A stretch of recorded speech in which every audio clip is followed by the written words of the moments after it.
Welcome to HazCom Central. I'm Barry Lerner with today's HazCom Report number 6, which we call Physical Hazards 1, Explosives and Flammables.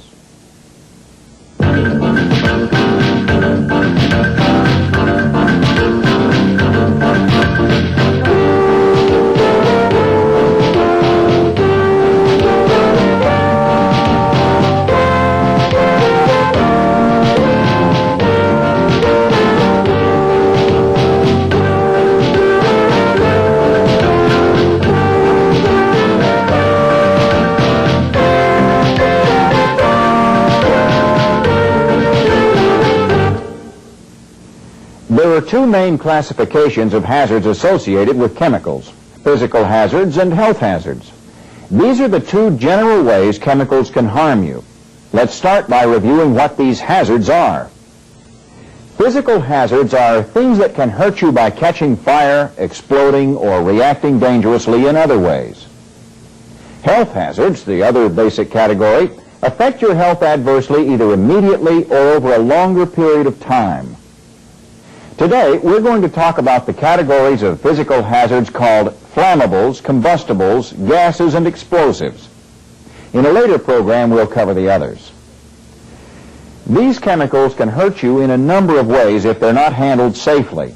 They can catch fire and burn you. When some chemicals burn, they give off dangerous vapors that can irritate your eyes, skin, or lungs. A physical hazard like this can also be a health hazard if you're not protected. And of course, an explosion can burn you, knock you down with its shock wave, or injure you with flying debris. I'm sure you've been around flammables and explosives at one time or another. They include many common substances you may encounter at work or at home. Here's a filmed report illustrating the different categories we've discussed. Let's watch. Flammables give off enough vapor at fairly low temperatures, below 100 degrees Fahrenheit, to catch fire if ignited. Ordinary gasoline is a flammable liquid. Combustible liquids, on the other hand, do not produce ignitable vapors until they're heated to 100 degrees Fahrenheit or more. Kerosene and fuel oil are examples of combustible liquids. There are also solid combustibles, such as paper and wood. Some compressed gases are highly flammable, such as acetylene, which must be stored in special cylinders and kept away from excess heat. Other compressed gases, such as nitrogen, are non-flammable, but will displace oxygen in the air and can suffocate you. An explosive can be a gas, liquid, or solid. Explosives can be set off by heat, pressure, shock, or a combination of factors. Dynamite, for instance, must be detonated by a fuse or blasting cap to cause it to explode. Mercury fulminate, an initiating agent, can explode instantly if exposed to a mild shock, such as the tap of a pencil. It's an example of a primary or initiating explosive. Well, you can see that these kinds of chemicals can injure you in several ways. So how do you find out how to protect yourself? As with any hazardous chemical, labels and material safety data sheets, the MSDS, are your first line of defense, but you have to use them. This MSDS for acetone, for instance, has information about the chemical's fire and explosion hazards. It shows the flash point and flammable limits. But what do these terms mean to you? For that story, let's go to our resident expert, Professor Sharp. Professor, how about explaining some of the terms about flammability we're likely to find on an MSDS? Glad to, Barry. Now, I'm going to use my HazCom glossary as a handy reference for some of these terms, just as you can. Now, first of all, the flash point of a chemical is the temperature at which a liquid will give off enough vapor to ignite.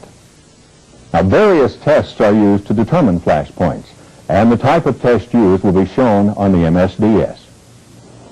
Now, the MSDS will also show you the flammable limits of a chemical, expressed as a percentage of concentration of fuel vapors in the air. The lower flammable limit is the lowest concentration it will burn if ignited. On the other hand, the UFL, or upper flammable limit, is the highest percentage the fuel vapor in the air will burn if ignited. Now, any higher concentration is too rich to catch fire. Now here's that MSDS on acetone again. You'll notice that the flash point is -4 degrees Fahrenheit. So acetone is a serious fire hazard because it continues to vaporize even at very low temperatures. And here is shown the lower flammable limit of 2.6% and the upper limit of 13%. Now this means that any concentration of acetone vapor in the air between 2.6 and 13% will burn if it's ignited. You'll also find information on firefighting procedures here on the MSDS. Now let's go back to the HAZCOM news desk and Barry Lerner. Thanks, Professor. You know, alertness is very important when you're working around any hazardous chemical, but it's especially important when it comes to detecting fire hazards. If you smell an unusual odor around your workplace, it could be a flammable vapor leaking. Check it out. If you can see a vapor cloud, report it immediately and clear the area until you find out what it is. Anything spilled on the floor could be flammable, so don't take chances. Remember that vapors can travel a long way to find a source of ignition. Obviously, anytime you see smoke, report it immediately and prepare to take emergency measures.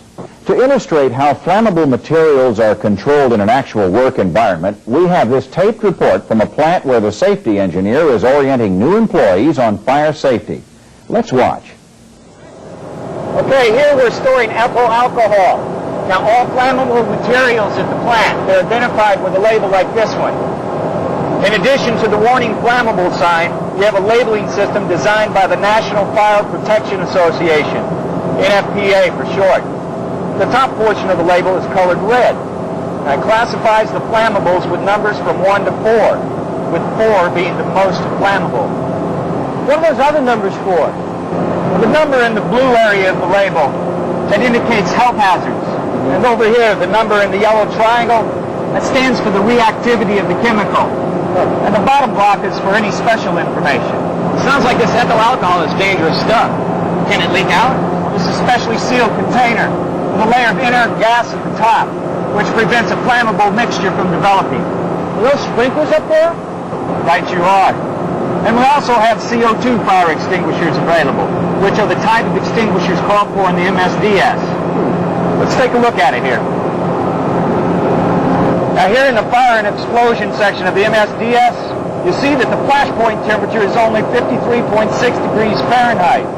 Next to that, it shows that the lower flammable limit is a 3.3% concentration in the air. So this chemical is very flammable, and that's why it's so important to keep it contained. Now let me show you a couple of devices that we use around the plant to detect fire hazards. This is a portable gas detector we can use in hazardous areas. The gauge tells us the concentration of a gas or vapor in the air, so we know if it reaches a dangerous level. Now here we have an industrial version of a smoke alarm which we have located around the plant. It works about the same as a smoke alarm that you may have, and you should have, in your home. Well, it looks like we're pretty well covered. But if a flammable substance does leak out, it takes something to set it off, doesn't it? Sure, we call that an ignition source, and you should know what the various ignition sources are. Some of the more common things around the plant that can ignite a flammable substance are welding torches, electric heaters, any kind of running electric motor, static electricity, or even a cigarette. I guess it's up to us to be extra careful whenever we're working around hazardous areas to prevent fires. You got it. Personal awareness is your best protection. Worker awareness has prevented more fire accidents than we can imagine. To illustrate that point, we're going to interview some employees at the Standard Chemical Company whose alertness averted a potential disaster. I'm talking with Jack Cates, a foreman at Standard Chemical, and Bill Jones, who was on fire watch during the crisis. Welcome to the HAZCOM report, gentlemen. Jack, tell us what happened. Well, it all started when one of our workers was unloading a tank truck full of X-29 solvent into one of our storage tanks. The coupling on the hose apparently came loose. We're not sure why yet, and the solvent spilled all over. Now, the worker cleaned up the spill at the pump site, but a fair amount of the stuff had already run into a chemical sewer at the loading zone. Unfortunately, the worker didn't take the next step and report the spill to his supervisor or the safety engineer. That's where you came in, right, Bill? What happened next? Yeah, well, I was working as a fire watch with a welder. He was doing some repairs in another area of the plant grounds. Now, where we were was downstream from where the spill took place. And there's a chemical sewer opening there, too, see? Anyway, I began to smell something funny in the air, kind of a strong fuel odor, you know? Pretty quick, I figured out it was coming out of that sewer opening near where the welder was. Now, I didn't know what kind of fumes were coming out of that sewer, but I wasn't about to take any chances. So I ran over to the welder and told him to knock it off. Let me guess, it was that spilled solvent, wasn't it? It sure was. I got with Jack and he had some safety people come by and check it out. Yeah. When they took a sample, they found a nearly combustible concentration of X-29 vapor coming out of that sewer. If Bill hadn't acted like he did, we could have had a major fire. And besides, when that solvent burns, it decomposes into cyanide gas. Real poisonous stuff. Because of what Bill here did, we avoided a bad accident. It's good to see people like Bill take our safety training to heart. Good work, Bill. And thank you both for sharing that story with us. We've talked about flammable and combustible chemicals that can burn you and create health hazards. But what about explosives? They pose the additional hazards of shock waves and flying debris. Let's go back to Professor Sharp for some important details. Hello again. All explosions share the common properties of rapidly producing heat and gases that exert sudden pressure on the surrounding environment. That's what makes them so dangerous. Now, there are two basic types of explosives, so-called deflagrating explosives, which burn very rapidly but usually don't detonate, such as nitrocellulose, and detonating explosives, which can be either primary or secondary high explosives. Now, primary high explosives, such as mercury fulminate, can explode instantly if exposed to a small spark or a mild shock. Secondary high explosives, like TNT, are less sensitive and require strong mechanical shock or some other initiator to explode. Explosives can be solid, liquid, or gaseous, or combinations such as dynamite, which contains nitroglycerin, sodium nitrate, wood pulp, and a small amount of antacid. Now, generally, the more dense the explosive material is, the more violent and dangerous they are if not handled properly. Now back to HAZCOM Central. Like flammables, explosives are only dangerous to life and limb when they get out of control. We have Harold Cummins from a specialty blasting company ready to be interviewed about how they control explosive substances. Thanks for agreeing to talk to us, Harold. What kind of explosives do you store at your facility? We use several different types of explosives in our line of work. These include blasting caps, explosive water gels, and occasionally even dynamite. A major ingredient in all these explosives is ammonium nitrate. One way to explain the hazard of this chemical is to say that it has an explosive power that is 1.5 times greater than TNT. That says a lot, all right. How do you keep such a potentially destructive material tamed?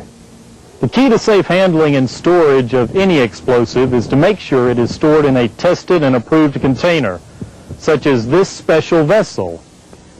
The tanks are also segregated from one another and from buildings, highways, and the like. We follow the guidelines published in the American Table of Distances for Storage of Explosives to tell us how far from inhabited buildings, public highways, and railways to locate our storage. Anywhere there are explosives stored, it's very important to maintain good housekeeping. To keep the area clear of oily rags, paper, or any flammables. And of course, all employees who work around explosives should be thoroughly trained in handling and emergency procedures. Good practice in dealing with any hazardous chemical, Harold, and especially so with those chemicals that can cause so much havoc. Thank you for joining us on the HAZCOM Report. Knowing the hazard and following procedures will go a long way toward keeping you safe around explosives. Here are some basic tips about dealing with either explosives or flammables. Keep flammables and explosives isolated.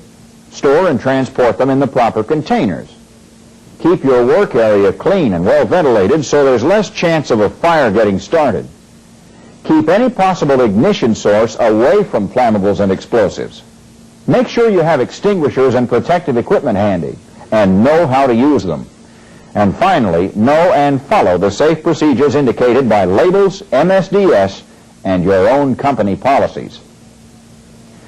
Now it's time to wrap up today's HAZCOM report on physical hazards.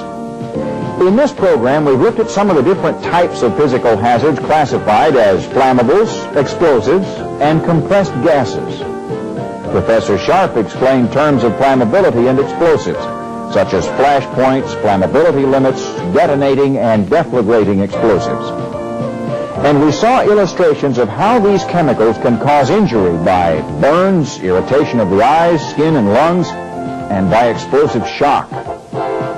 We showed you ways to detect flammable and explosive conditions, such as smelling vapors, noticing a vapor cloud, watching out for spills that could catch fire, and reporting any smoke you see. We discussed firefighting equipment and procedures, and we reviewed some detection equipment that's used to prevent fires and explosions. And we learned some basic tips about keeping safe when dealing with flammables and explosives. In future programs, we'll talk about how to stay safe around other types of physical and health hazards. In the meantime, I'm Barry Lerner, and this has been the 6th in our series of HAZCOM reports. Thank you for watching.